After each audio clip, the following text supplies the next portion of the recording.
with the winners to come on Wednesday. Now, a couple of stories here. One is from the Boston Globe by Megan Woodhouse, and the other is from the New Republic. The headline of the Boston Globe piece, poll finds deepening economic pessimism. The headline from the New Republic piece is, slice the demographics any way you want, but Obama is in trouble.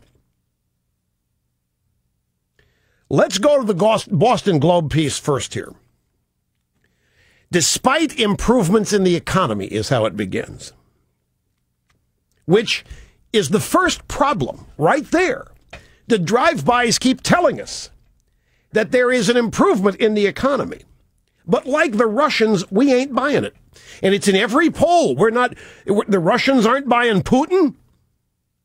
And we aren't buying this business. It's in every poll. We're not buying this business. The economy is rebounding. But anyway, despite improvements in the economy, Massachusetts residents hold deeply pessimistic views about the future, including a stark lack of confidence in real estate and stock markets. The survey found more than a continued bleak outlook. It found a disheartened population. This is Massachusetts, folks. This is Obama country. This is Kennedy country, as he said once. Survey found more than a continued bleak outlook. It found a disheartened population that says it's saving less, giving less to charity, and planning to work longer, generally for one reason, lack of money. And that's it.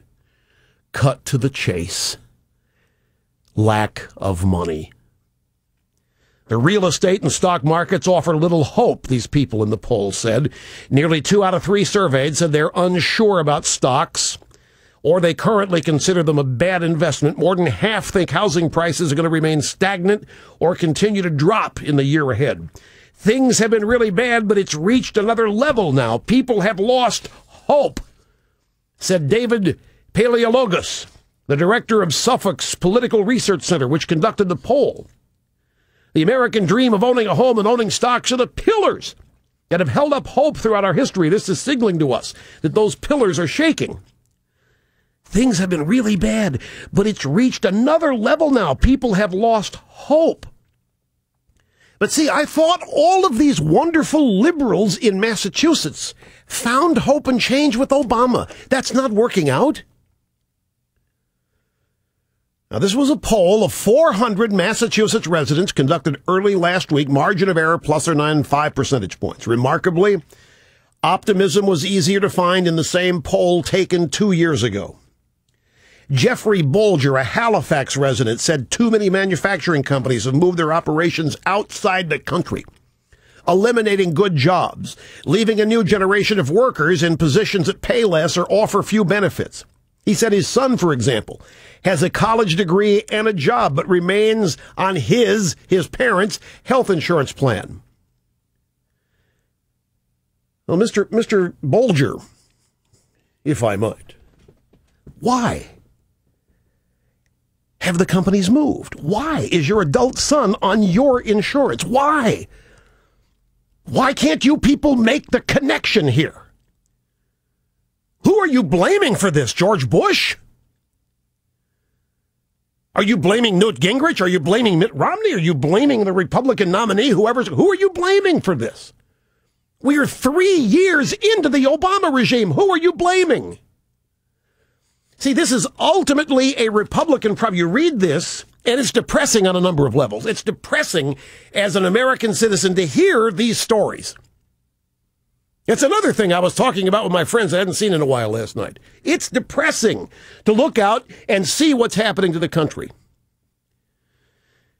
And then you read this story, and this is a poll of Boston residents, Massachusetts residents, in the Boston Globe, their equivalent of the New York Times. It's also depressing because the reporter and everybody she talked to don't get it.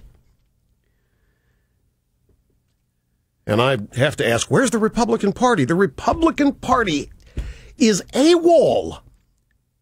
The Republican Party has to find a way to help these people make the connection between their dilapidated lives and losing hope and Obama. You know damn well, if we had a Republican president for 3 years and this was happening to the country, and the Boston Globe went out and did a poll, is there any doubt in your mind that the incumbent Republican president would be cited by everybody as the problem? Okay, we know that's not going to happen here. The Boston Globe's interested in Obama winning re-election, the Democrats, but these people, these are American citizens. Their lives are being slowly destroyed. Somebody has to make the connection for them. There's a reason. Specific government policies authored by Obama are the reason. You just can't sit there and assume people are going to figure it out. You can't assume that the president always gets blamed in a recession, which is what the Republicans are doing, if they even think Obama can be beaten. And as I've said in the first hour, I'm not convinced that a whole lot of the Republican establishment even believe Obama can be defeated.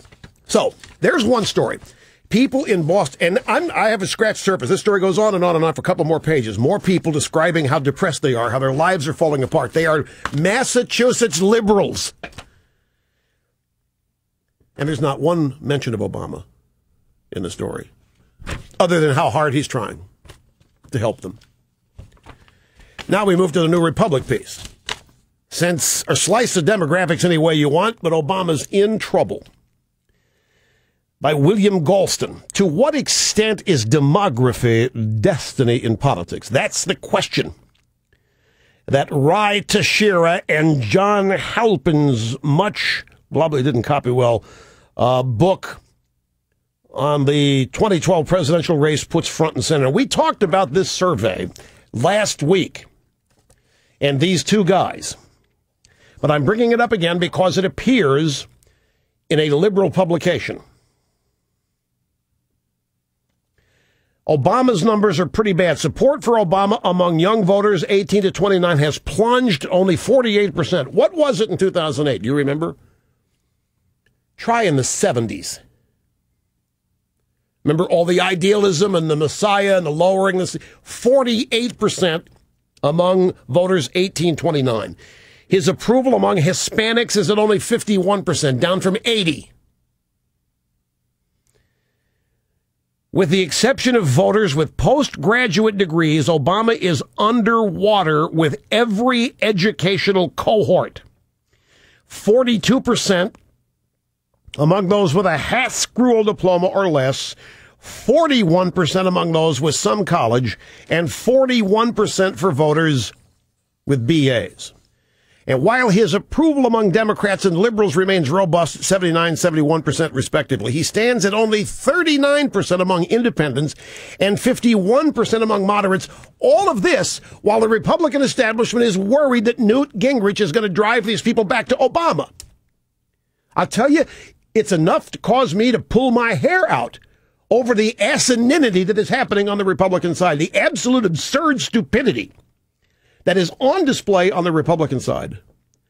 Here's a guy with under 50% seriously, who's lost 30% in every demographic. The only place he's above water is with the elites in academia, actors and artistes in that bunch. Everybody else is thrown in the towel. We got a story in the Boston Globe, a poll of 400 people. They're depressed, they're dilapidated, their lives are deteriorating, their home values and stuff. Every tradition that they have trusted, they don't believe in anymore. And the Republican establishment, I just hope we can hold the Senate. It's enough to get me to start cursing.